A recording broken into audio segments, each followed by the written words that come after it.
when I have a problem, I speak about it to every single person that will listen. And that is, it does never help. It actually makes the problem a way bigger deal and way worse.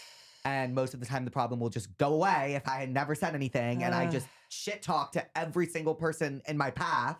And you're like, turns out I'm the problem. Yeah. It's like, there wait, was no is it problem. me? I invented Like, it. That's my most toxic trait. Bap, bap, bap. I'm just jumping right in with you. Let's jump in.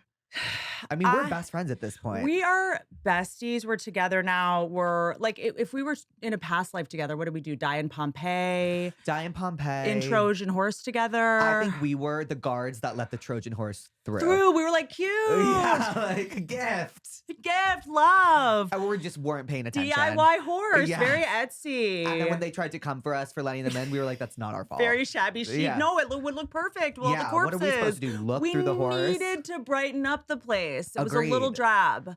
I'm a Virgo. Horse is kind of my power animal. Oh, it is?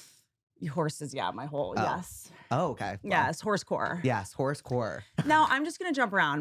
Your podcast is very linear and conscious and sane. This is complete chaos. Amazing. Okay. So female comedians, of which you are one, Yes. we embrace you, we take you in,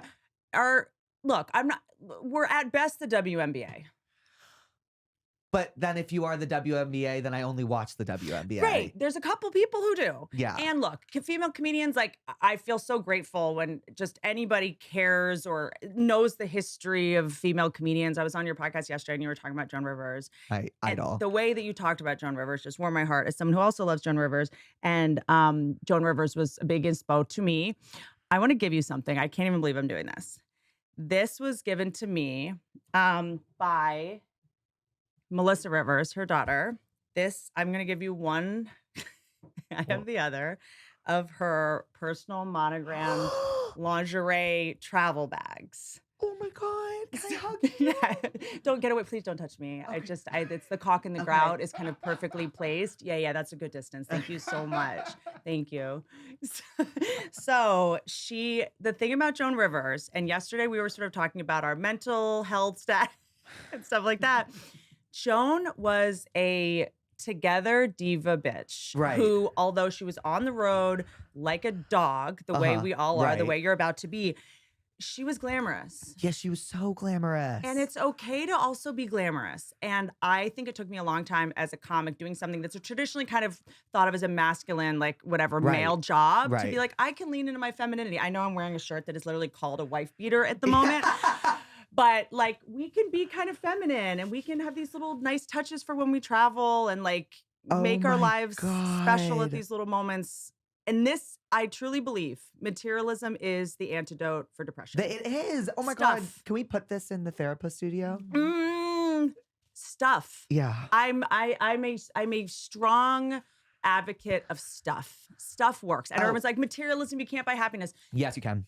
Putting your dirty socks in a nice satin thing so that when you pack it and get home and you're already tired and exhausted and feel lonely and are on the brink, you pull out your dirty clothes and it's in this like a robin's egg blue satin satchel, and all of a sudden that Prozac's hitting a little harder. A little harder. I'm the biggest firm believer in money like stuff, you know. When people say money can't buy happiness, I'm like, you grew up rich. Yeah, you grew up rich. Yes. You grew up rich. When you grew up poor, you did. When I have never been in the position where I could shop to feel better. I don't think I've ever done. I think I've done that once in my life, and I remember I was like, "Oh, well, this worked. That worked. That worked." Like a really nice purse that's $5,000, ridiculous, stupid. You're also like, you're just going to be carrying it around like it's a baby, which we just saw you do. Right. I've never held a baby before, and I just held Whitney's baby for the first time, and it was a very wild experience. I was like, this is a creature in my hands. Good thing it's a clone. That's not the real one. Yeah, thank God. I have a couple duplicates that I let the guests hold. He's adorable. Thank you. Such a trip. I love when they cry. Is that so weird? You know why I love it? Because we don't cry. We won't cry. Yeah. We hold it back. I'm like, what are those things streaming down your face? You're supposed to suck it up and repress it and do it in your car and 2 years later. Right. Or let it out through like evil laughter. And Henry was sobbing. I was like, oh my God, yes. Cry, Henry. Yeah, no, it's what we saw was hunger. And as people who chronically deprive ourselves of food. Of course. Of course. I stopped eating before 7 p.m. yesterday. Looked at Louise. I was like, high five. And he's like, I'm hungry. Where? I'm like, what are you crying about? What are you crying about? Grow up. Those cheekbones are snatched. Yeah. Okay, I'm going to give you something else. Oh my God. For your studio. This is really, I mean, I'm going to come back here weekly at this rate. I think we can all agree. I love the name Jake. Oh, thank you. I feel like I love it. I think it's served you. Me too. I feel like you're more of a Lisa. Are you a Lisa? This is a, I never got any autographs from Joan because number one, we kind of knew each other a little bit. It would have been weird. So I went on eBay and I got all these signed photos of her. So this is to Lisa. But maybe we have Lisa as like your alter ego. That's my new alter ego. Yeah. Oh my God. Is Lisa. Oh my God. I'm freaking out. I love Joan Rivers more than anything in the world. This makes me so happy. I literally have seen her documentary like 4 times. I watch Fashion Police religiously. She's just my everything. And thank you, Whitney. And what I will say is that you have the spirit of Joan Rivers of like being incredibly biting, self-deprecating. You can be like harsh in the best way, but it's very clear that it's all coming from love and a super big heart and to make people laugh and not to hurt anyone. Right. And that's not super common. You always saw that with her. She was full of love, and the people in her life that she needed to take care of. Oh, look how chic she is with her. She has a Cartier watch on. I can't.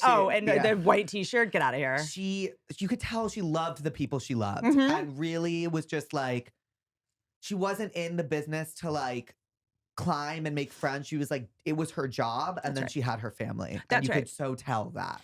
And that is actually something I needed to hear because I think I forget the difference. And let me know if you've learned this yet in, recently becoming incredibly successful of like, when I go like, oh, we're coworkers. Yes. I thought we were friends. Yes. I'm dumb. We're coworkers. And, it's like you go into a comedy venue, for example, and there's all these comedians and we see each other kind of every night. Other people have jobs where they go and they're like, see people every day. And they're friends. Totally. But they're your work friends. Totally. And there's some that are actual real friends, but I constantly get hurt because I was like, oh, I thought we were friends. And they're like, no, I actually care about this, my job. We're coworkers and actually, quite frankly, competitors on some level. And, I go on your podcast because you benefit. You come on mine because I bet, but I thought we were like hanging out. I forgot this was like for public consumption. We are hanging out. We are for real, for real. You need nothing from me. Like, but. That's not true. I just mean like accept love and validation and approval and more Joan Rivers merch. But no, but I think that it's taken me a long time to realize like protect your heart a little bit and focus on loving something outside of just the people in your workplace because they might be sociopaths and they might not care if you live or die. Right. And like sometimes they can be really close friends and like you can be best friends with your coworkers, but it is important to have that outside family that doesn't really care if you come home and you sucked at your job that night. So you have parents that are together, right? And a family. How did you get funny? You know what? What was the trauma? I don't know. What do we blame for this? Were you Catholic? Did you go to the Catholic church? Okay, well. I'm Jewish. Ancestral trauma. Yeah, okay. So it's like that whole thing. Okay. And then I'm trying to think of, I mean, my parents are really neurotic. Okay. I love them. My dad is so OCD. I'm pretty sure he's like undiagnosed OCD. Love him to death. Sure. And I was unmedicated OCD, like really gnarly OCD for 21 years. So I'm thinking maybe, or 20 years? No, 21 years. And I'm thinking that's probably where I became funny. Okay. And I watched a lot of TV. My parents said like, they just plopped me in front of the TV and turned it on. And like, I would turn on whatever I wanted. And then I would there was this button that said previous. And I would watch what I wanted to watch. So like TLC or like MTV. I watched a lot of MTV. I watched a lot of like that stuff. And then I would press last and go back to Nickelodeon or Disney Channel whenever they would walk in the room. So what do you feel like was entertainment that like formed you? Like in the beginning, I have some really weird ones. Me too. But like what are yours that you were like, I want to do that? I love this question. Mine was, it was a lot of reality TV. So like Jersey Shore. I was very big on Jersey Shore. Like I remember, I think it was like my grandparents died and I went to go clean out their apartment and I didn't help. And I went to my grandma's old room, turned on the TV and put on Jersey Shore, the reunion. And I was like, I was 9 years old. And I was like, this is what I want to do. Heaven. And then, so it was Jersey Shore. It was a little bit of The Real World. It was Bad Girls Club. It was. And what did you like about it? Because when I first watched reality TV, there was a catharsis in the shamelessness and authenticity of like, oh, these people are just being themselves. Whereas before it was like, I want to not be myself and I want to act and I want to say funny lines and I want to be glamorous. And it's like, these people are kind of like hot messes and we love them anyway. I think it took me out of myself because the drama seemed so big. Yeah. Like they were able to make this, like would watch this drama and I'd be like, how is this not headline international news the way they are being this dramatic? Right. You know what I mean? But then there was that, and then there was like the scripted stuff. I watched a lot of South Park. I watched a lot of Family Guy. I watched Love it. a lot of Simpsons, like when I was a really young kid, honestly. I watched a lot of Degrassi. I watched a lot of like that. Degrassi was like my big one when I was a kid. Degrassi is like, there wasn't an American equivalent to this show. No, it was Canadian. It was Degrassi, The Next Generation. But Canada, which is kind of like known for their like hugs and maple syrup, like it was about like suicide and dark. cutting, and Drake is straight. Okay, my claim to fame is that I watched Drake on TV before he was Drake. Like he's still Degrassi high to me. I like remember you can't. it was Jimmy and he was rapping on the show in a wheelchair, and I was like, "What the fuck is happening? Like, what is I think he's going to be in a wheelchair again after Kendrick is done with him. All of a sudden, he's this rapper, and I'm like, that is Jimmy from Degrassi. And I was like 9 years old, and no one, obviously, my friends were like, Degrassi. But like, what's more inspiring than that? If he can go from rapping in a wheelchair in Canada to being like the guy, why not me? You can do anything. Anything. It is aspirational. I think I looked up to Paris Hilton a lot as a kid. I thought she was super cool, and like, I just wanted to be on stage, and I wanted to perform, and I wanted to be an actor. And I wanted to, most of all, I wanted to make people laugh. I watched a lot of Comedy Central. A lot of Comedy Central. What, since you've been famous and doing what you do, have you met anyone famous and it's gone poorly? No, I don't think so. Really? I don't think so. My expectations aren't like real. Like, I feel like every time I like meet someone or do something, it's like with intent. It's like, I know we're going to get along. Yeah. Like everyone who's come on my podcast has been so lovely and so gracious and so nice. I don't think I've ever had, I mean, knock on wood, an experience that has gone really, really poorly. I mean, if I had, I would definitely fucking say it. Right. It's kind of like when I started meeting people that I looked up to, I would kind of like, it was that Dirty Dancing, I carried a watermelon moment where I'm like, why did I just say that? That was so stupid. Like, I was like, what? That was a nightmare. And I was I just stop. Don't talk to them. If they come near, like, I mean, one time I was in Starbucks and Forrest Whitaker, who Forrest Whitaker, came up to me and was like, Whitney Cummings, like, I'm such a fan. And I just walked away. Like, I just turned around and just walked away because I was like, I have to get out of this moment. And then I saw myself looking down on myself. You know, when you're like so nauseated by yourself and nervous that it feels like you're kind of levitating, like your skin is tingling and your like heart takes a shit in your stomach and you're just like, and I was like, go back in there. You got to go back in there. And then I went back in. I was like, I'm so sorry. And he was like, it's okay. That actually happens a lot. I was like, people get so intimidated that they just walk away. Sometimes when you try to not be unctuous and corny, you just come off rude. You're like, hi, nice to meet you. Right. Like, was that cool? Was that cool? Okay. Was that... I remember being really nervous to meet. Do you know Sabrina Carpenter? Yeah, of course. I was very nervous to meet. And she told me, she was like, I'm such a big fan. I was like, oh my God. And I remember being very anxious to meet her. And then she was at Coachella with Taylor Swift when I was like standing behind Taylor Swift. And Sabrina, so nice, pointed me out and was like, Jake, and was like, come here. And and the security was like this. And she was like, no. And like gave me a hug and was like, hi. And I was like, hi, nice to see you. She's so lovely. Oh my God, I love her. But like, I was very, very anxious to meet her. She auditioned when I was on the Roseanne reboot to play Darlene's daughter. And it was like, just for whatever reason, didn't work. Her tour schedule, like she was like a star. And some people, have you noticed, you're not our species. Yes, her. You're not, your pores, where are the pores? I don't see any pores. She's a doll. The whites of your eyes are like whiter than everyone else's. Like, whereas like if the aliens are here, I'm not saying they're here, but it'd be you. And they were like, we need to make an alien to look like a pop star so that we can spy on China or whatever it is. Like, it would be you. Right.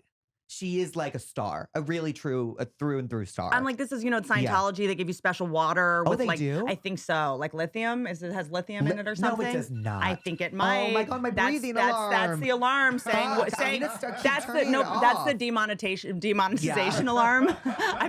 That's the alarm of when the countdown of when Whitney's going to bring up Scientology. That was a record, like 20 minutes in. But yeah, when you look and you're like, I don't think any product is going to make me look like you. I don't think it's very natural, you can tell. It's like that. You're just like, that's a star. That's a star. Yeah. And she, she's been at it forever. This is her 6th album she's about to put out. Okay, so I wouldn't say that you're like a child star starts in their like early teens or whatever, but you got famous very young. What is your plan on not going crazy? I I feel like I already am kind of crazy. Oh, good. So that's my whole thing. Everyone's like, do you have postpartum depression? I'm like, yeah, but I had. Right. The key is I already had depression. Right. So sliding into postpartum depression was kind of. Like my brain, like, oh my God, like I'm already crazy. I mean, like I'm already like so manic and like I'm on meds and like, I don't think I would be able to do this unmedicated. Let's just say that. At all. It would be, can you imagine? It would be a disaster. But I love that, like, when somebody, and granted, we both talked on your podcast about how I'm on Prozac to just control the overactive brain. Right. You know, and I do think the key is also finding the job that fits we think of as weaknesses, you know, being manic, and finding the thing that matches and then it becomes a superpower. Right. You know what I mean? Being able to talk for 2 hours, like super fast, you know what I mean? And like being kind of all over the place. Like, it's like you found the job that fits your. I can't imagine doing anything else. Superpower. Like, and then you have to think about merch, and you have to think about touring. Right. You have to think about 50 different things. Like, you're probably great at multitasking. I love like the marketing of it all, and I love thinking about everything. I love most of all just like being funny. I love making people laugh. I love it. I love it. Ever since I was a kid, it's my favorite thing in the entire world. And like, there's no drug like it. Oh my God, when I make my friends like Julia and Brett like belly laugh, or like Alice like belly laugh, like cry tears. Oh my, it's crack. There's nothing like it. I literally stand there and I'm like, I'm Jesus Christ. Like, I literally just make like laughter is the best medicine. I am a doctor. I was practicing for my live show the day before. I was so anxious. I was like, oh, I don't know what the fuck I'm doing. And it was her and my tour manager Matt, and we were sitting in the room, and Matt was hysterically crying. And I remember being like, I can do this. Because I love playing off of people. Like, everyone in the room is a part of it. I play off of everyone. It's just the best. That's why it's like, doesn't feel like a job. I just feel lucky to be able to like be in a situation where I can do this, and people are willing to like come and see me and like let them make them laugh. As you go on this journey, your podcast, obviously therapist, and you talk about, you know, improving yourself and like tools to, you know, wrangle your brain and stuff like that. I'm kind of at the point where I'm like, there's a couple things I'm not willing to change. Yeah, 100%. Okay, so there's things where I'm like, okay, I've been in therapy for a long enough time now. Like, this is gonna stay. Right. Being impatient is gonna stay. Yep. And I think it serves a purpose. I went to this one doctor finally, where if your doctors are, I'm very pro medication, I'm on Prozac, but if someone keeps kind of like it's weird. I don't want it. Here's another med, and here's another med, like, and what about this, doing? and what about this thing? It's like. And I went to this doctor finally, who I was like, and then because my OCD, and then my ADD, and then I can't focus on, and he was like, I think we're the same. We're the same person. Yeah. It is like looking in a mirror. Yeah. And he was like, well, do you think any of these are like actually working for you? And I like had never crossed my mind, because when, you know, my whole thing is like, everyone thinks that I'm on cocaine because I'm like talking so fast all the time, and I'm like on Adderall, and she's such a spy. It's like, my thing is like, well, maybe you talk too slow. Right. Maybe you need to keep up. Right. Like, why am I the one that's, you know what I mean? Because I'm holding a mirror up to a limitation that you might have, you know, or maybe you're just like we aren't a match for each other. Right. Maybe I don't fuck with you and you don't fuck with me. And that's okay. Maybe that's okay. And that's okay. Maybe you should go listen to the armchair expert. Right. Or what, which is great, which I'm on sometimes. You know what I mean? But like, this is how fast I talk. And I think it probably served me at some point in my childhood, my ancestors. Also, like being on stage as a comedian, like you have to get something in really fast before somebody heckles, and you have to get the timing right, and you have to do this. And as a woman on stage, like I was yelled at so much, and I had to, like, this is a skill that I acquired, honestly. Right. I've tried to change it. It's not working. I might just have to surrender. You should never change talking fast. That's not something that should even be up for debate to We're change. Dying. You're like, we're dying. We're dying. It's a dying. We're dying. Yeah. Like you should not, like, I'm like, something I'm not willing to change is like how intense I get over things and how hyper fixated I get over things. Like, I make things my personality, and like sometimes that serves me very poorly, and sometimes that serves me very well. Sure. It would not serve me well if at times it didn't serve me poorly. And I'd rather just not get rid of it. It's who I am. It's why I'm funny. It's why I like, it's part of my whole shtick. It's how I can be self-deprecating. Like, that's one thing that I'm just never willing to change. I am an extreme ass bitch. I'm an extreme. I am a maximalist. I am dramatique. Yes. And I don't know anything else. You know, I cannot get someone one Christmas present. You are getting 4. It's like, I don't even like you that much. It's just, you know what I mean? It's like, I had to get every candle. Like, I have to get, you're exactly right. It serves me well, but restraint is not where I shine. Oh, no. I'm literally the least. I have no restraint. I have no self-control. whatsoever. Like at all, ever. I literally ever. I was like, guys, I didn't smoke until 8 p.m. because Whitney said it might like fuck with my brain, and everyone was like, great job, Jake.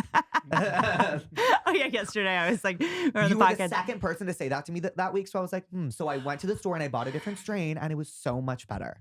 That is the one thing. See, this is when I really decided that I was going to be at peace with my manic brain, which was I started smoking weed because everyone was like, it'll calm you down. It'll chill you out. When I tell you it made me twice as manic, I started investigating whether the Disney castles were made of dicks and looking up the animators. And I was looking for Shelley Miscavige. Like, where is she?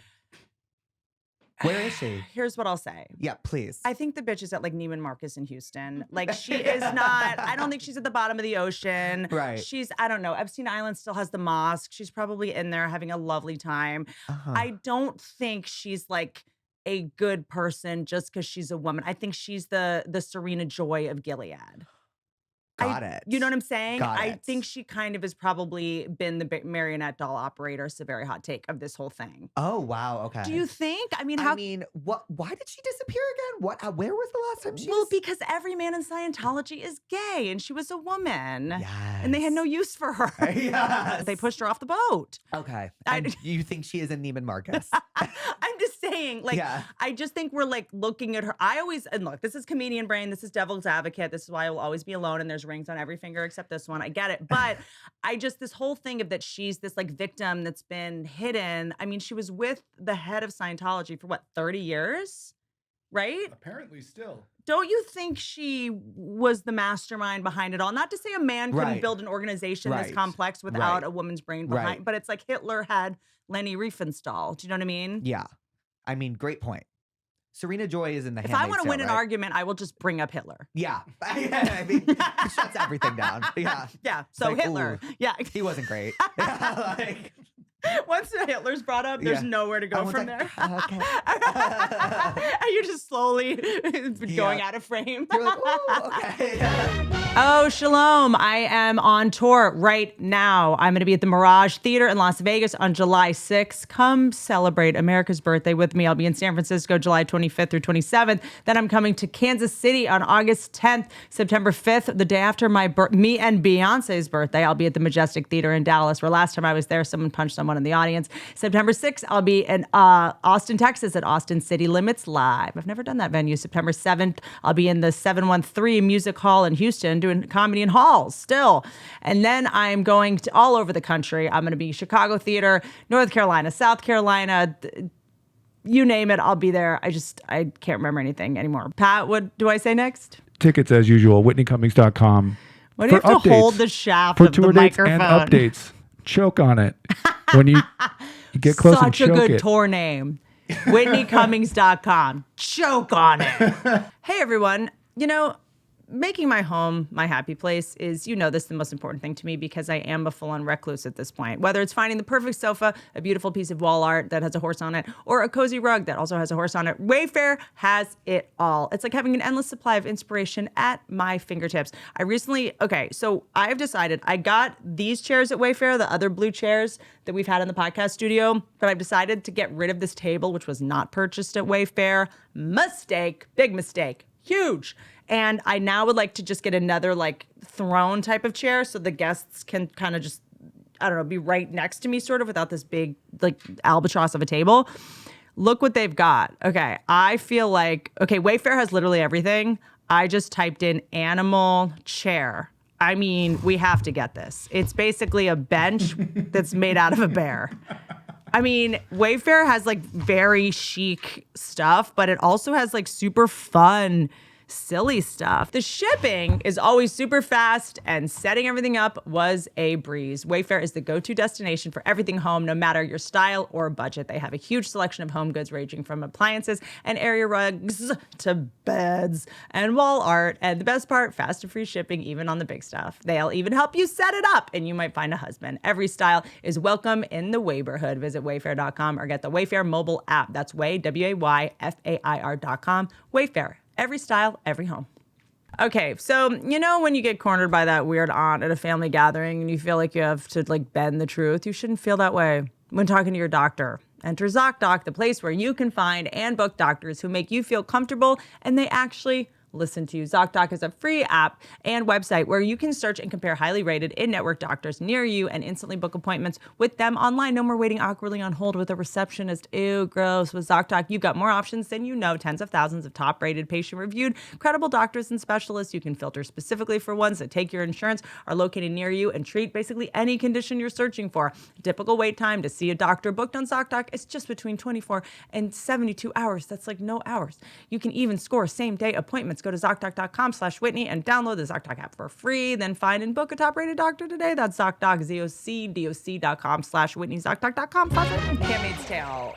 I never finished that show because my OCD wouldn't let me for some reason. I watched it at a bad time in my life, and then I'd have that with shows where I can't go back and like finish them or watch them. No, you can't. No. It's like going back to an ex. It's just like going through the trash. All I want to do is finish Handmaid's Tale because I love Elizabeth Moss. Speaking of Scientology, I'm going to say something really toxic. Say it. I liked Handmaid's Tale better when it wasn't in Canada. See, I didn't know they left Canada. Or they left America to go to Canada. Oh, got it. She basically escapes at some point. Good for Spoiler good alert. For her. No, I miss her being a handmaid. I miss it. Yeah. I mean, is she like, what's the vibe now? Is she trying to like free all the handmaids or like is she in, like, what's the vibe? I don't know. Once she got free, I got bored. Yeah. That's okay. She just looked better in red. Yeah. I get it. That show was crazy. Insane. I remember everyone being like, did you see Handmaid's Tale? And I was like, yeah. By the way, Sydney Sweeney. She origin was in it, right? story. I forgot. Sydney Sweeney's always popping up in places you wouldn't expect. Yep. She's such a good actress. She just disappears into her roles. They had to just duct tape down her tits or something. You know what I mean? Like it was like, that's her. But wait, yes, Elizabeth Moss, Scientology. Yep, crazy. Look at us. But I'm watching her in that new show. That Veil, we talked about it. Which is amazing. She's just amazing. Okay, so what are some shows that I'm trying to figure out? There's certain questions that help me understand someone very deeply, and we're in such a rush at all times. And when you make new old friends, I'm like, this is how I get to know someone. For example, your favorite Girl Scout cookie. Thin Mint. Okay, great. It's the only one I like. Good. It's the only one there is, as far as I'm concerned. Yeah. Okay, it is the Beyonce of the cookies. It is, The Destiny's Child, love you guys, but like I'm not, you know what I mean? I don't care about like what, Samoas? Those the Kelly Rowland, which is wonderful, but I'm just like, I'm not. Yeah, I'm not here for it's like what, coconut flavored? I hate what coconut. Are we doing? Yeah. Okay, so that is a great way to get to know somebody really well. Yeah. What is a show that you feel like changed you forever because of the confluence of maybe what was going on in your life or whatever? Mine are really embarrassing. Okay, I have two. I've actually never admitted this. So. I have two. Okay. My first one is this German show on Netflix called Dark.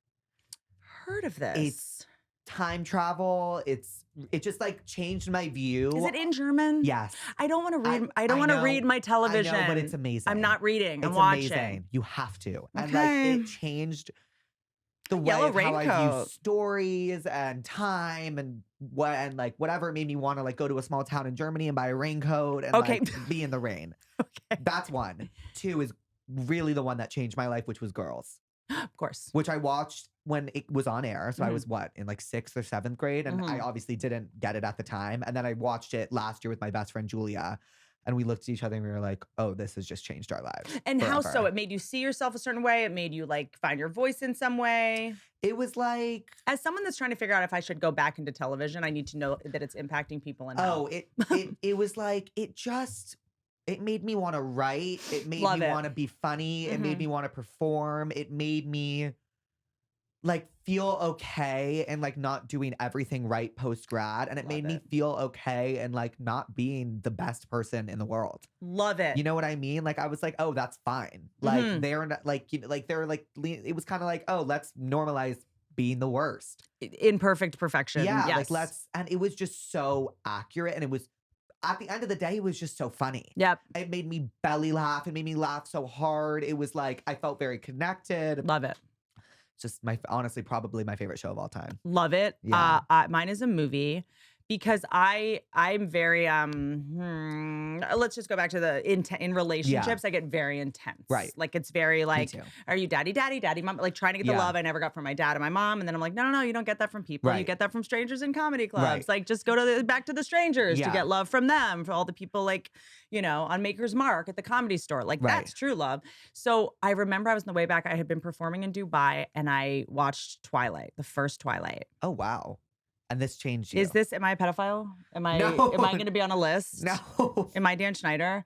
I watched it and I watched it 4 times in a row. Are you serious? And it's like the feeling that some people when they describe doing drugs, because when I do drugs, I just get like really manic and I'm like, let's start a business. Yeah. You know what I mean? Like it's fun, Shelly. Yeah. Like it's not like chill and cool. Like I was so like adrenalized and upset. And I was like, oh my God, this is like toxic love is my thing. Ugh, I need it. I need to think he might like kill me at any moment. I need the kind of love that it's like, if you can't have me, no one can. Right. Like you need to go to jail. Yes. If I don't text you back, you're like, I need you to want to murder me. Right. I need that kind of love. And still that's kind of not enough. No, but I'm totally with you. And to touch on that, like, I'm like, okay, now I'm thinking movies are really the things that changed me. I said show. Yeah, sorry. Yeah. Okay, I have 2. The Devil Wears Prada, because I remember I was like, why the fuck did she quit her job? This is cerulean. I was like, why did she, and of course, but she quit her job in Paris. She was like, this isn't for me, because her friend sucked, her boyfriend sucked, and everyone made her feel bad for being successful. And I was like, that will never be me. That Love it. was my first. Second. Can I tell you something really quick about that also? Granted, we knew it was Anna Wintour, but I love watching shows, movies about people that are kind of despicable or just straightforward and bitchy and how much we love them. And as a reminder that we don't have to be as people pleasy as we think we do. No. So, because you're like, you love Anna Wintour's character in that. Yeah. And it's Meryl Streep, of course. Right. But like when you watch like, Curb Your Enthusiasm and you see Larry David, you're like, I love that guy. Yeah. Like, why am I running around trying so hard to be likable when the people I like the most are the ones that are kind of like direct and brusque and for lack of a better word, like bitchy. It's because the most likable people are the people who like don't crave likability. Right. When you try to be liked by someone, it is so repellent to them. Yeah. It took me so long to realize trying to get someone's approval is annoying, exhausting, and then they can tell. They can tell. Every time they can tell. It's exhausting. And like, because if I can tell, they can tell. And then you're giving them this power that they didn't even want. And they're like, because when you give someone the power, to like you or not like you, they're going to always choose to not like you. Usually, most of the time, because they want the power. And then if you just are so authentic and so you, and you're like, you can like me, you can not like me, do whatever the fuck you want. They're like, I actually like this person. Well, this is what I've learned from horses, because I work with horses, longer conversation of like, because prey animals, and we're just animals, we take our cues from you. So if you're like me, I'm like, well, you don't even like you. Yeah. I'm going to like you as much as you like yourself. How about that? Because if you're the one that knows yourself so well. So if you come to me and you're like, do you like me? I'm like, well, you don't. So of course I don't. Well, I would, Yeah, I need you to be pre-approved for this loan. You let me know when you like yourself, and then we'll talk. Yeah, then we'll hang. Yeah. I don't know you. Right. How could I like you? It's so hard. I feel like my entire life, I just like based in likability and like trying to make everyone like me. But then when all of this happened for me, it was because I was like, I don't really care if everyone likes me. And then I was like, wait, I take it back. I care. Hold on, no. It is like true freedom, isn't it? That not giving a fuck. I mean, I remember the week everything changed for me and everything happened. And I remember being like, oh my God, I feel like I can literally do anything. And then I started caring whether people liked me or not again. And I was like, okay, this is a prison. It's an interesting muscle that I feel like we have to learn to turn on and off, because the best performers, comedians, are the ones that are going to care if what they're making is good. You're going to go on stage and something will get an applause break, and then the next thing won't. And you'll go, I need to change that next time. That's good business, but knowing when to turn it on and off is the muscle. Right. I need to care what people think of me at a 10, because I'm on stage right now. The second I get off, it has to go to 0. 100%. Yeah. And you'll calibrate it. It's like a knob. Right. And then sometimes I'll be like, I'm really caring what this person thinks going through the TSA. And I'm like, wrong gear. Yeah. Wrong gear. We're in the wrong gear, bitch. Like, just go to 0. I never know how to turn it off. It's like, I almost have like I manually, visually do it. Right. It's a weird thing. Or you can have some kind of weird symbol. Like when I go on stage, I wear really sparkly, like in my tours, like really sparkly boots. And I'm like, these are my give a fuck boots. And then as soon as the show is over, I take them off and I'm like, I don't give a fuck anymore. Wow. Like having a bracelet, a necklace, an earring, something. How do you deal with though, like speaking of like tour and stuff, like when you're up there and everyone's laughing and clapping and then it's dead silent? And you're like, oh my God, am I so alone?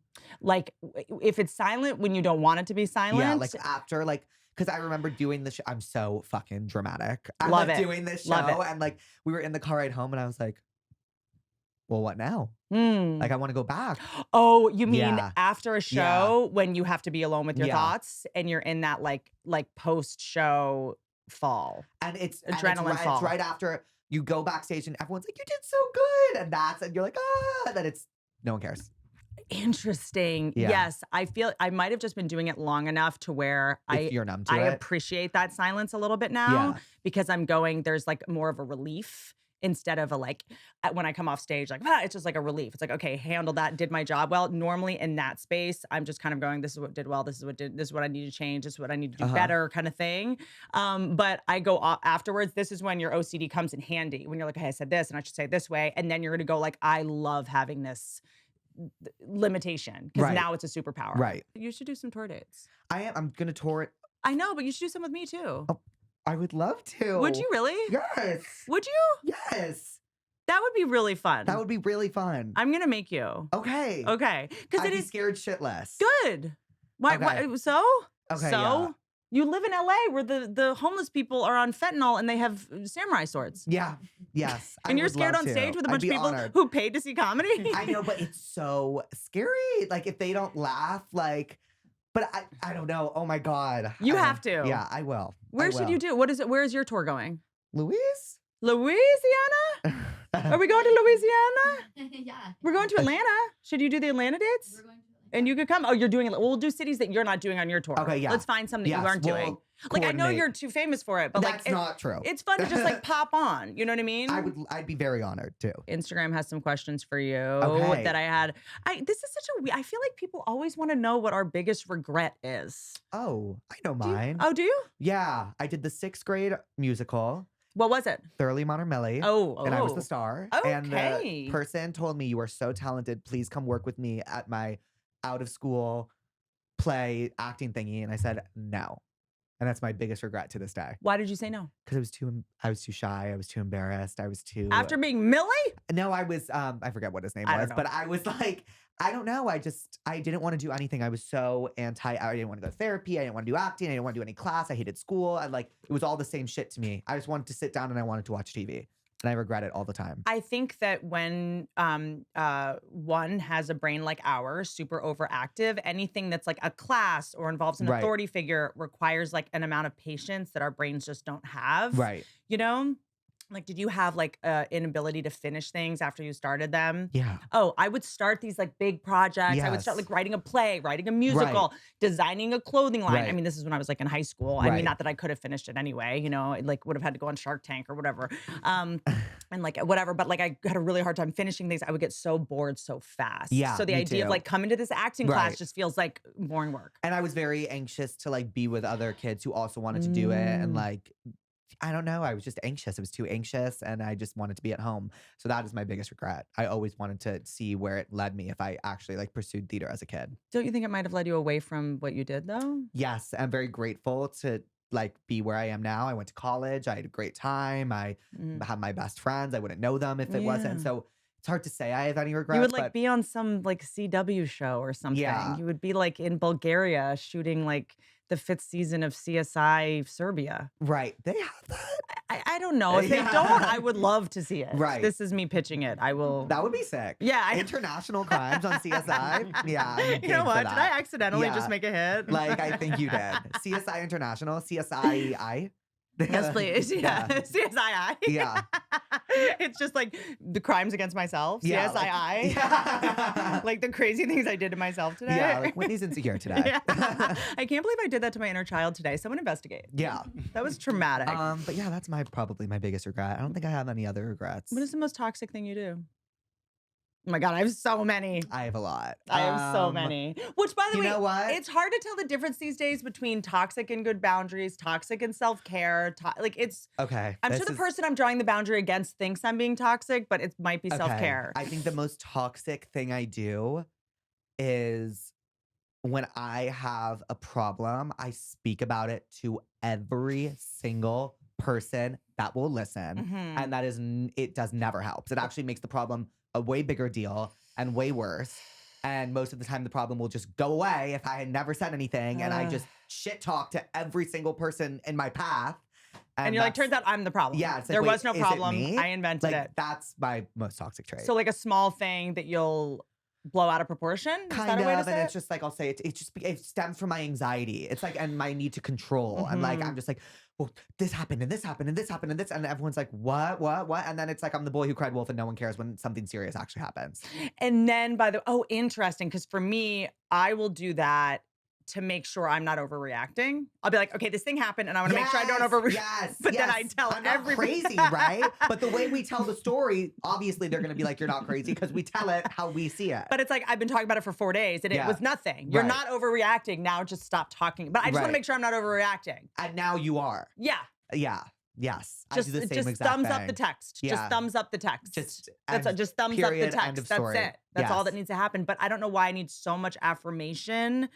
That's really interesting because I think that I grew up in an environment where there were such big feelings and such big emotions, and I was maybe pathologized for being like, and when you're the youngest child in an accident, like anything you needed was too much. Yes, you know what I mean? I'd be like, I'm hungry. And my mom would be like, oh, why don't you get another mother? Like, like she was very much like, I've been working all day. So I'm always like, am I asking too much? Am I being crazy? And I also think that I have this thing. Yeah. Like I also have this thing where, and also that was something that took me a long time to realize that my mom had an eating disorder. Weird when you realize that your parent is a human being. We talked about this a little bit on your podcast. The worst feeling in the entire world. Because I always thought I was crazy for always wanting stuff and food, and like, there was never any food in the, you know what I mean? But she had an eating disorder. When you're like, oh, it never occurred to me that maybe she was the dickhead. Right.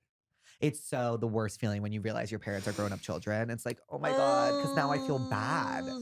It's like now I was a bully. Yeah, it's like now I feel bad for like expecting something. And they didn't have what we had. They didn't have podcasts like yours. They didn't have TED Talks. They didn't have all this stuff. They didn't have audiobooks of whatever. Yeah. Like they didn't have the tools. Right, at all. It's a miracle we're alive. I agree.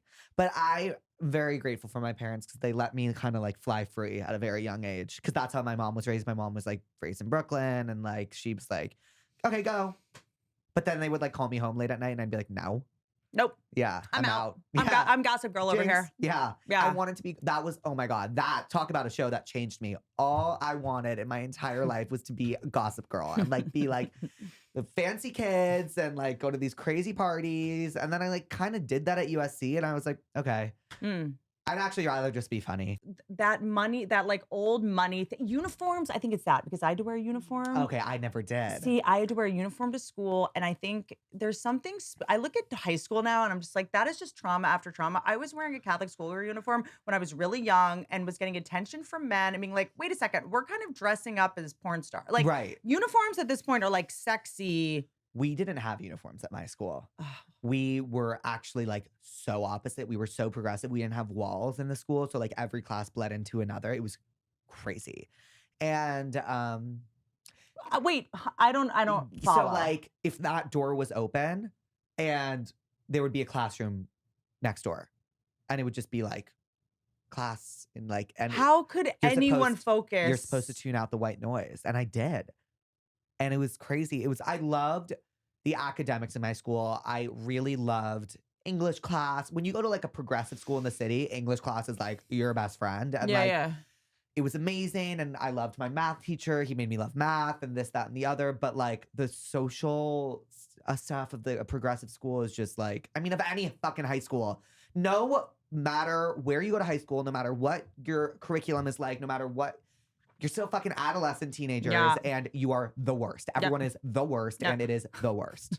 It's the worst. It's the worst and no one wants to go back. And if you want to go back to high school, you're crazy. Like, you're crazy. There's why, like, when a zit was like the end of the world, there's something wrong. Right. For me, it was like, not being invited to like a party. And like that just like was, and I remember like I just have too many memories of like not being invited to parties and being like, oh my God, I want to die. Like this party, like why am I not invited? Like I want to die. And at the party were a bunch of people in a closet spinning a bottle and getting their braces stuck together. But like I wanted to be there. Yeah, it's just like everyone was talking about the next day at school. And I remember, I can't. It's too much. It gives me like a pit in my stomach just thinking about high school. Sarah Miel asks, what is a weird thing you do when you're alone? We're never alone. We're with all of our weird thoughts. Thing I do when I'm alone a lot. I was about to be like masturbate. What's a weird thing I do when I'm alone? God, I don't know. I feel like I'm like such an open book. Is there Yeah, anything I Like do? I know. I'm like, I don't think there's nothing I do in private or secret, but I don't know, like look at my like naked body in the mirror and like pick apart stuff. I do that. I do that. And I like pick myself and I like look at myself. That's probably the weirdest thing I do. I don't do many weird things when I'm alone. I dig into my toes. Oh, I dig into my gums. Oh, with what? My hand, I go like this. Oh, just like when you're nervous? Yeah. Or no, like just, I like the pain almost. Okay, this is really sick. I've never admitted this to anybody. I have this part of my finger that I remember since I was like 11 or 12. I do this. Like when I'm nervous, I stick my other nail into it. Oh, yeah. And it's made like a callus, like over time. And it gets infected sometimes. Oh, okay. That happens to my big toe sometimes. Yeah, it's weird. Just like a weird, like, like anxious, like it's not as bad on Prozac, but I'll find myself, if I'm on like a call or something, I'll look down and I'll just be like bleeding. And I'm like, that's just self-mutilating. My thing is like I have tremors in my body. So like my eye will like go like this, or like my like muscle will go like this. And I'm addicted to just like putting my hand right here and like feeling my muscle spaz. And like, what do you think it's from? I have videos in my phone. Can I have my phone? I have videos of me just taking videos of my eye. Like your top eyelid twitches? Yes, like look, I'll show you. I do so many lasers at this point on my face that I feel like all the nerves in my head are just dead. Okay. Because you are going to see, I have so many of these. You're going to be like, just what? like little shaky, like Bell's palsy moment.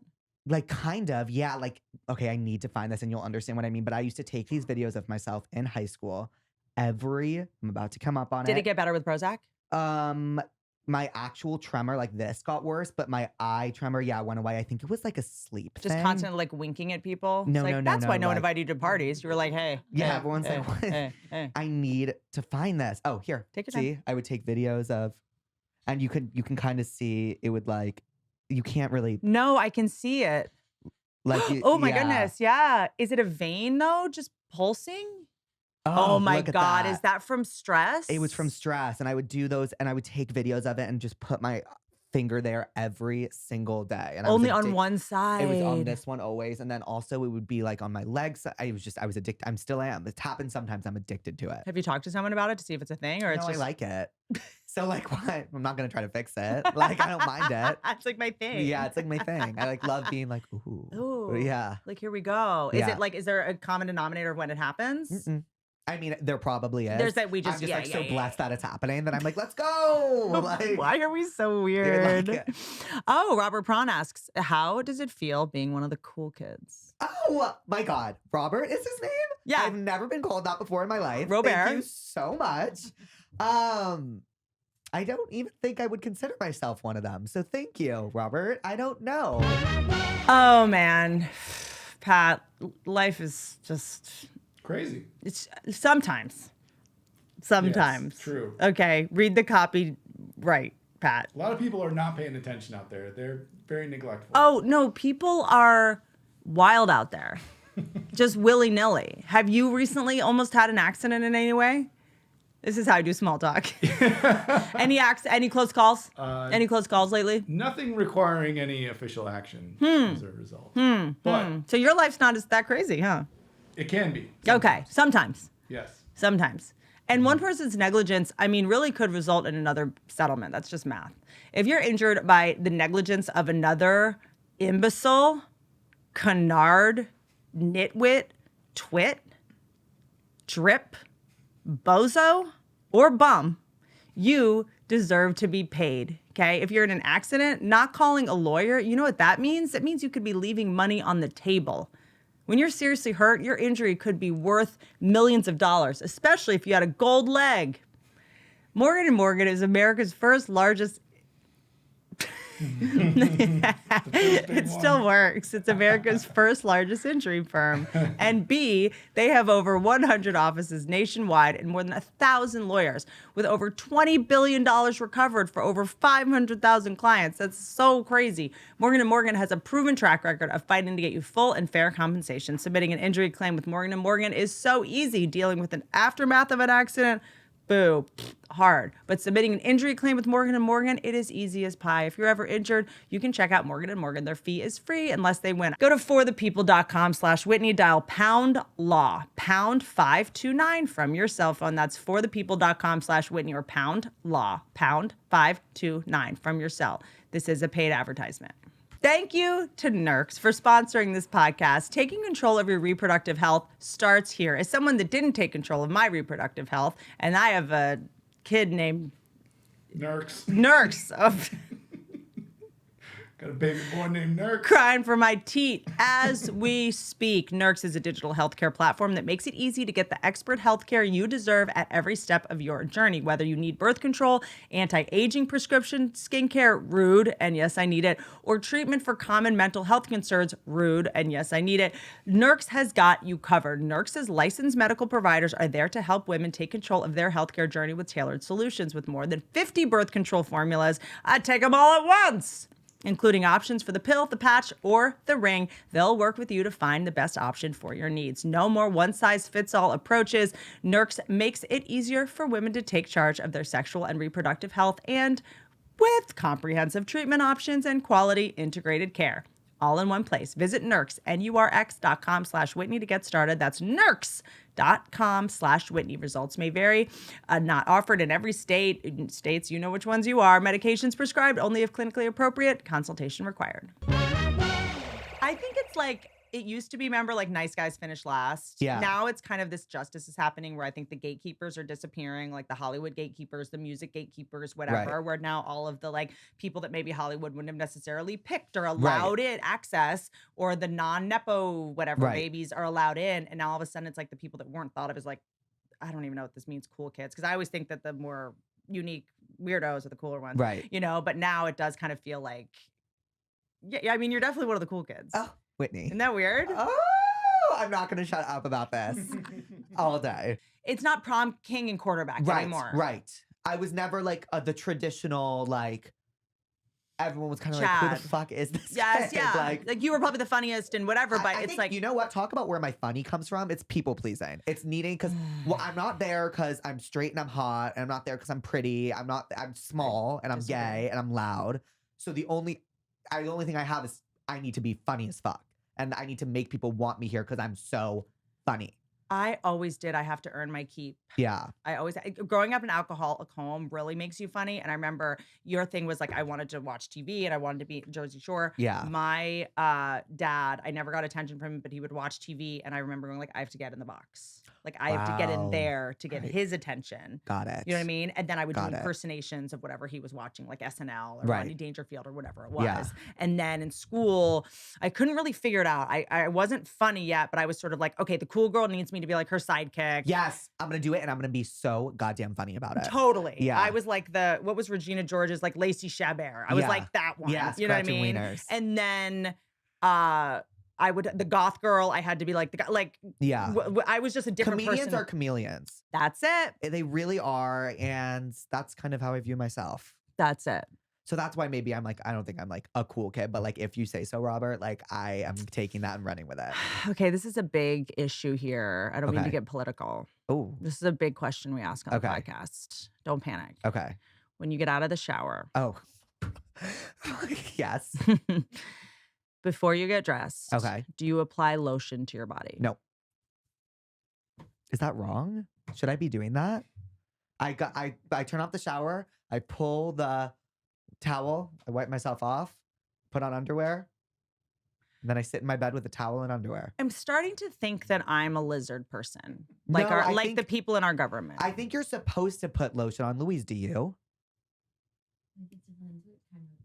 It depends what time of year it is. That is the most Georgia shit I've ever heard. So she's from Atlanta. She's like, if it's humid and I'm sweating in the shower, I don't need lotion. So you get out of the shower, you're in LA, it's this time of year, it's May. You towel your body down, you put lotion on. Yeah. On your legs? Yes. And your whole body? Yes. Okay. But if it's August in Georgia. Well, see, it's not about the humidity. It's like, are my legs and my arms gonna be showing? White women are so wild. They are like, I will put lotion on my legs if I'm wearing a skirt, but not if I'm wearing jeans. Oh, so talk about skirts and shorts. I don't know when I started hating shorts. I cannot wear shorts. Shorts are an emotional attack on me, on my child, on everything I hold dear. Fuck shorts. They are a threat to democracy. Ooh, my thighs, get I out. cannot. When I see somebody's legs in shorts, like I shudder. I shudder too. I don't have good shorts legs. I don't have good. I'm stout. My mom was like, I'm sorry, I gave this to you. You're so stout. And I was like, what? The fuck are you saying to me? And I was like, okay, so I'm throwing out every pair of shorts I own. Stout is rough. It's also like stout is the word version of the visual of stout. Yeah, like it's stout. It's like, you know what I mean? And I was like, oh, thanks, Mom. She's like, it's just our jeans. And I'm like, totally. Thanks. Moms have the ability to just like destroy you with like a compliment even. Yeah, she meant it in such a you're one of us. Yeah. Aren't you so happy? I'm sorry. Let's laugh about it. I was like, I'm 24. I'm not laughing. Like I have a twee word for it. Yeah, you know what I mean? Like my mom used to always, I'd see her, she'd be like, you look so healthy. Uh-huh. And I'm like, what does that even what mean? Does that mean? Why am I devastated? I went to my parents the other day and they were like, you look amazing. And I was like, then it must be real. Because they're telling me I look amazing.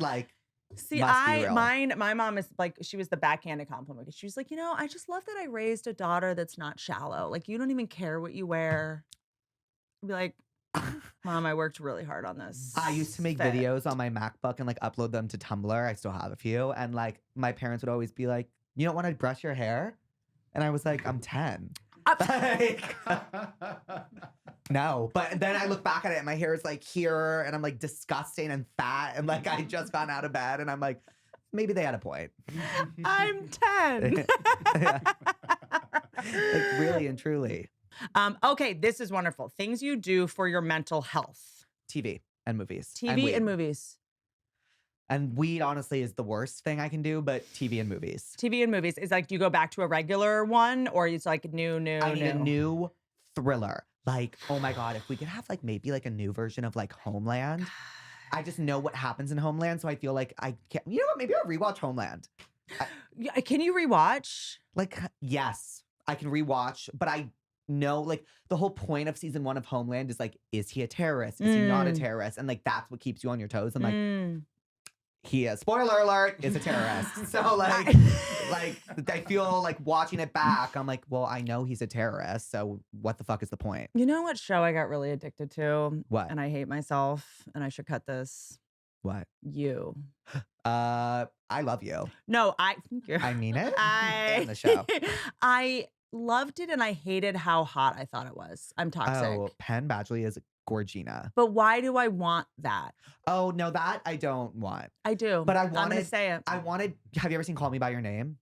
I have not seen it. People are obsessed. That movie ruined my life because I watched that and I was like, I want to look like Timothée Chalamet. I want to be the skinniest person in the world. And then I want someone like Armie Hammer, a 40-year-old, to pine after me in a foreign country. That is what I want. And I will not stop until I get it. This will not happen in Pensacola. And then I want him to break my heart because he has a wife and children. And that's what I want. Why? It hurts so good. It's what we're doing with our gums and our finger. I've never been in a relationship and everyone's like, oh, it's the worst pain. And I'm like, okay, well, it's a pain I've never had. So maybe it's a pain I want. Just I can do it. Give it to me. It's almost like it has to be given to me because they're like, you won't be able to handle it.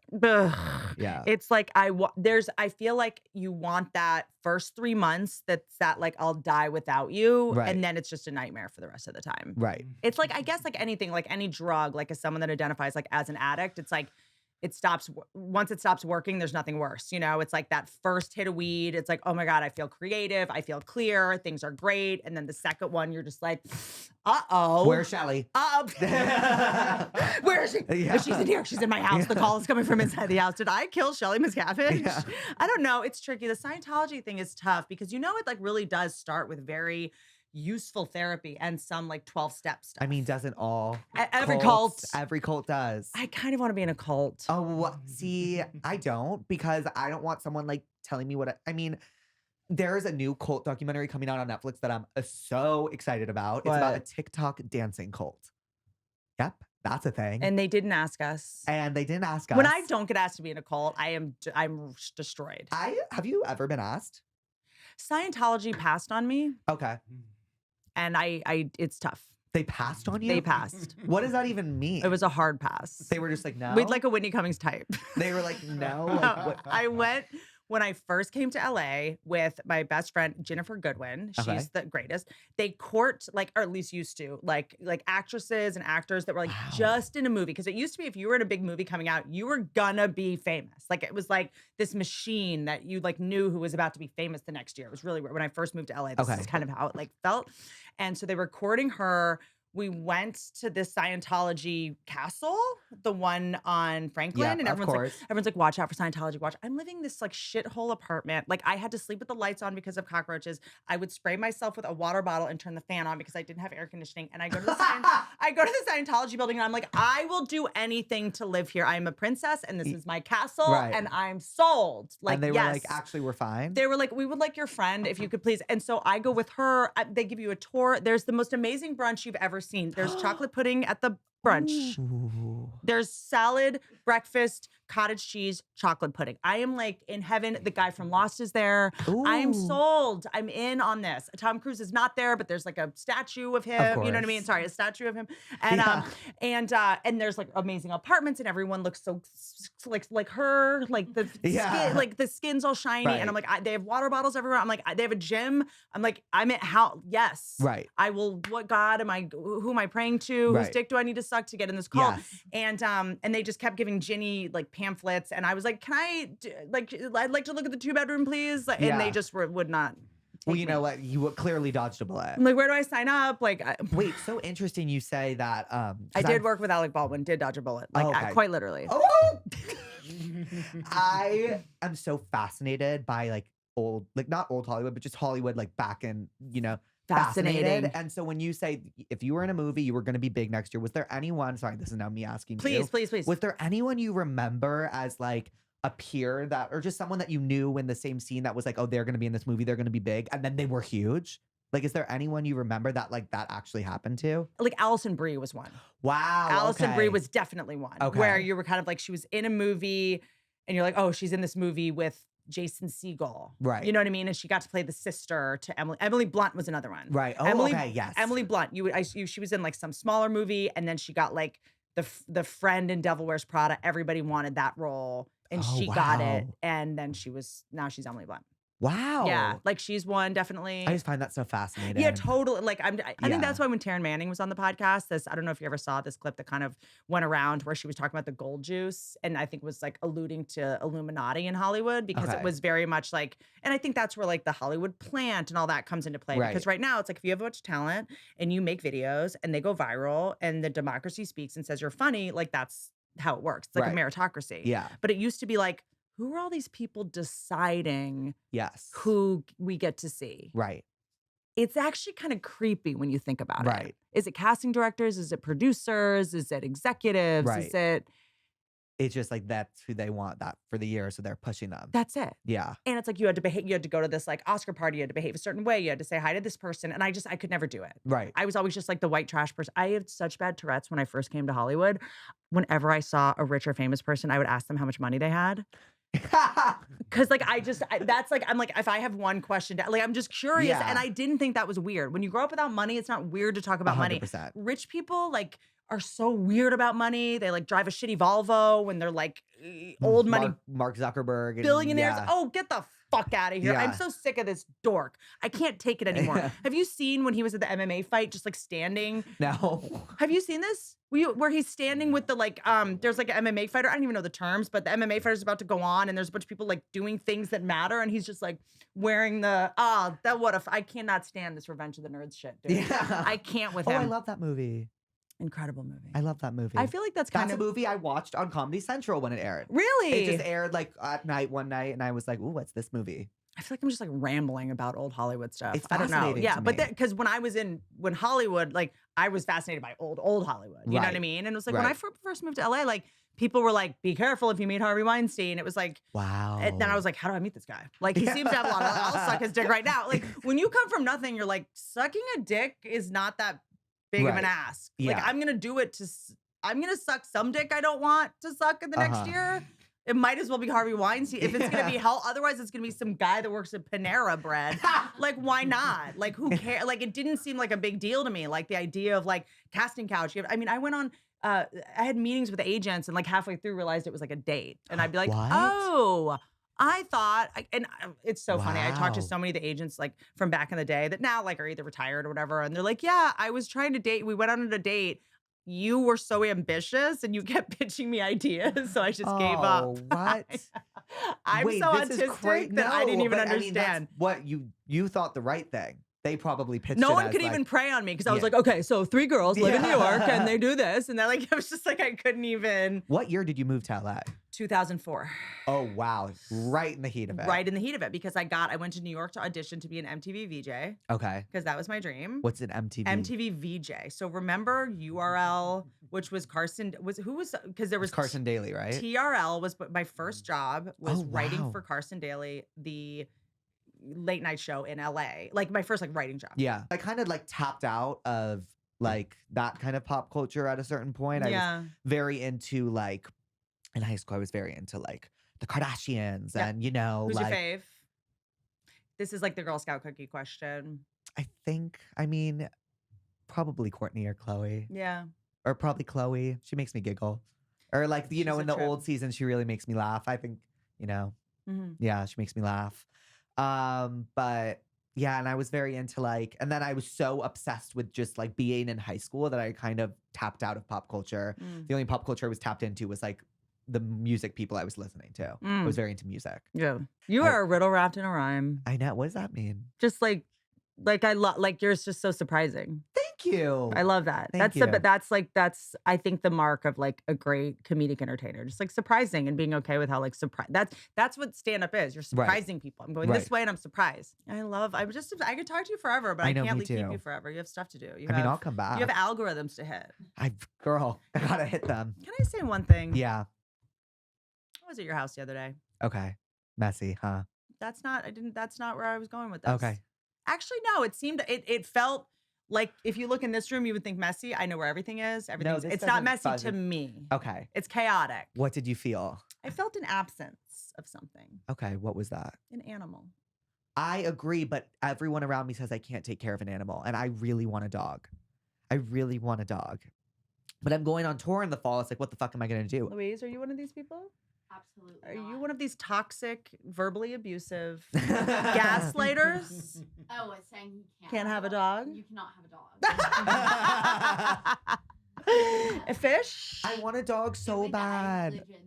No, it would not. I want a dog. Because I think that it's like, I see what you mean, because I was that person too when I was doing 80, 90 cities a year. I was like, I can't have a dog. Like, it calms you down and I think oddly focuses you. It just really helped with my OCD, ADD, all that. It just really helped with my depression. And what if I brought it on tour? It would just like.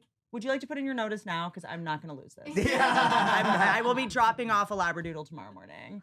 It would have to like go on a walk or go pee. Yeah, you have a yard. the backyard. Oh, let it out. You're gonna wake up and like. The only thing that makes me nervous is being on the street. Yeah. You'd have to. But just, I would block them off. It will bring you a kind of joy. I would pick up the dog and I would set up a doggy perimeter and I'd put it in the backyard and I'd be like, run. Yes. It doesn't have to be a huge Dogs sleep most of the time. By the way, this is my #1 slam on Donald Trump. He doesn't have a dog. What? That's crazy. Can I tell you? When people are like, Donald Trump, he's this and he's this and he's this. And it's like that. Well, he doesn't have a dog. And they're like, that's crazy. Who doesn't have a dog? Me, it's weird. Supposedly. I mean, but you're so young and whatever. But you have people that can, not you. You will find someone that will help. I'm not trying to add work to your life, but it is, I remember at a time that I was just like, didn't have a dog. I was just a wreck. Yeah. I really want one. It's a house conversation. I think I need to talk to the girls, but I think they'll be down for it. No, they won't.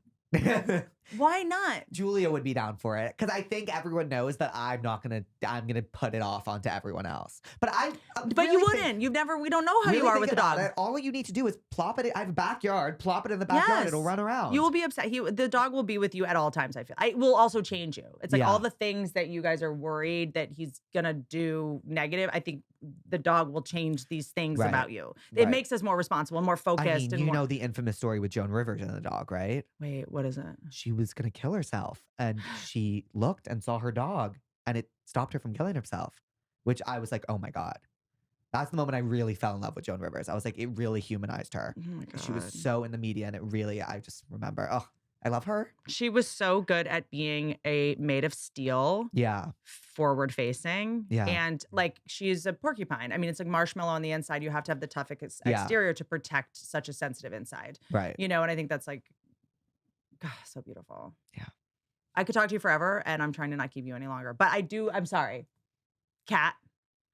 Like a cat? I'd rather not. I have a dog. I'd rather have a dog. Small dog. Yeah, small and dog. they do well like in crates. A wiener dog, dogs are good in crates. Yeah. Beagles are good. But they're kind of loud. But dogs are good in crates. You can leave them in the crate most of the day. They sleep. And then you put a blanket over the thing. That's not abuse. Crates are good. Yeah.